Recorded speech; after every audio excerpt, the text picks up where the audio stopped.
Hey, what is going on, guys? It's Llama with another video. Today we're going to be reviewing this Logitech C930e webcam, also known as the Pro webcam. And I've had it for about maybe 2 months. I kind of just wanted to get a feel for it first before I said anything about it.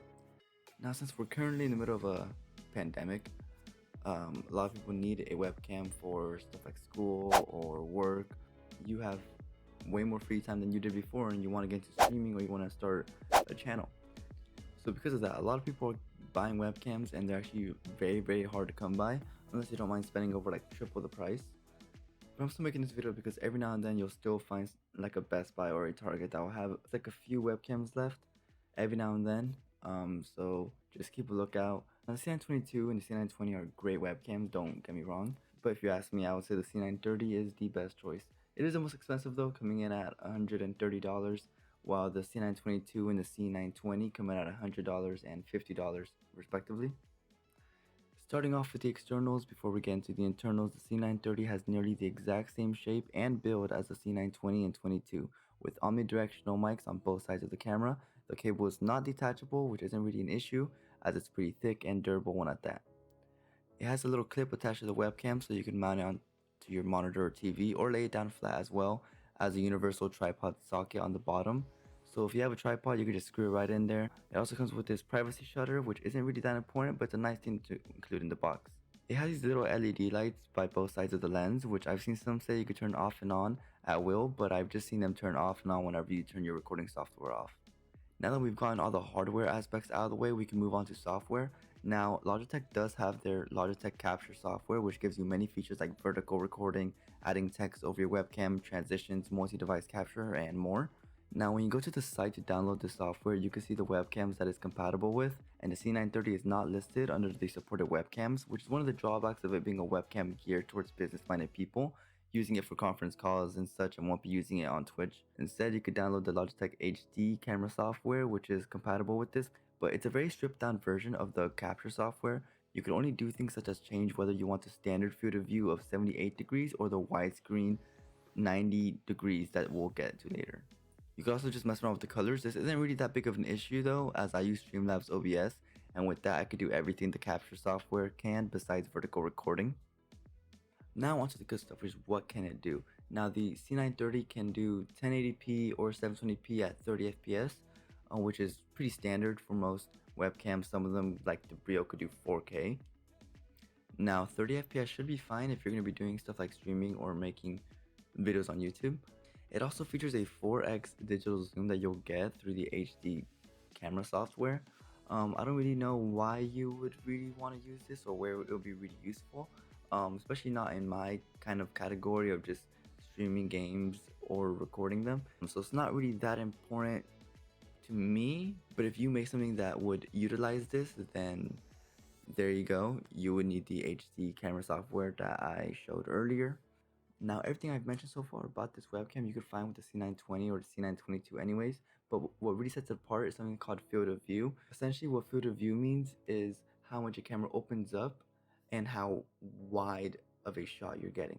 Now, the C920 and 22 can only do 78 degrees in how wide of a shot you could get with their field of view, which to some people isn't that big of a deal because they could just put it on a tripod and then they'll just put it further away, and you could get kind of, I guess, a makeshift wider shot, but not really. But the C930 can actually do 78 degrees and 90 degrees. All you have to do is go into settings and switch off standard to go into widescreen, so you'll switch back and forth from 90 or 78, whichever you want, because the Brio could also do 90 degrees. So you would have the Brio's field of view as well as the C920's field of view instead of C930. You could just do both. Now, I don't have the C922 or the C920 to really do a direct comparison, but I'm going to move this C930 right on top of where my laptop is. I'm going to switch over to my laptop's camera, which has a field of view of 78 degrees, the exact same as the C920 and the C922.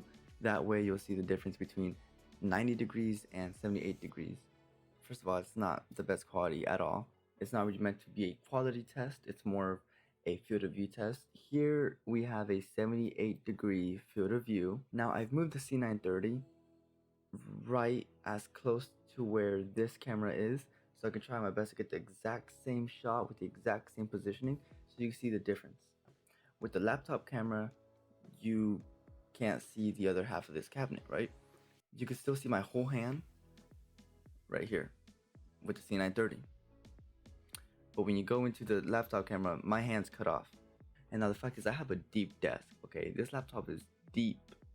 It's deep in my desk.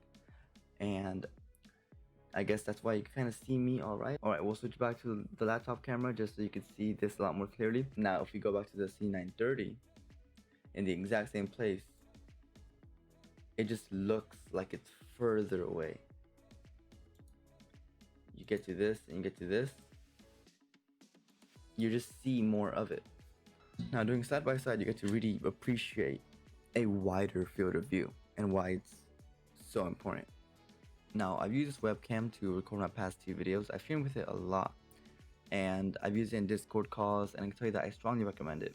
If you're looking for a webcam that gives you a crisper shot, allowing you to take advantage of your background, and for like streams specifically, you could just actually set up a whole thing behind you which would elevate the whole look of it. Now, I'm sure it looks like I've just been oozing all over this webcam this whole video, but I do have some cons. And that would be the software. Well, I would say the lack of software support, which you can't really knock that because this webcam is not really geared towards content creators. It's more geared towards business people. My second con is something that should definitely be fixed. It's not that big of an issue though, but I don't know if you guys have already noticed it, but this camera has a autofocus issue where sometimes I will literally just sit here, not even like moving too much, and it just starts to bug out. Like the autofocus will just go in and out, and then it kind of makes it a little shaky. It just stutters a little bit. It makes me blurry for 1 second, and then it focuses back on me. It's not as bad as I'm explaining it. It's certainly every now and then it gets really bad, but you could go into the settings and turn off autofocus like that, and it's gone. But that's about it. In conclusion, the C930 is a webcam built for business, but using softwares like Streamlabs OBS, which I use, it could do so much more than what the Logitech HD software would do for you. But I would still recommend downloading that software because that is how you'll be able to open up your field of view or make it smaller. That's where you go from standard or widescreen through that app. You can also mess around with the colors, which I actually prefer those color settings, which is how I got it to look a lot more like this, over the Streamlabs OBS colors. It's not just a webcam you can get for the meantime, but one you can actually use for quite a long time before considering an upgrade. The price can definitely be lower though, but it's not anything overboard and gives you a clean shot with vibrant colors. Alright guys, thanks so much for watching. If you enjoyed the video, please make sure to drop a like and subscribe for future videos.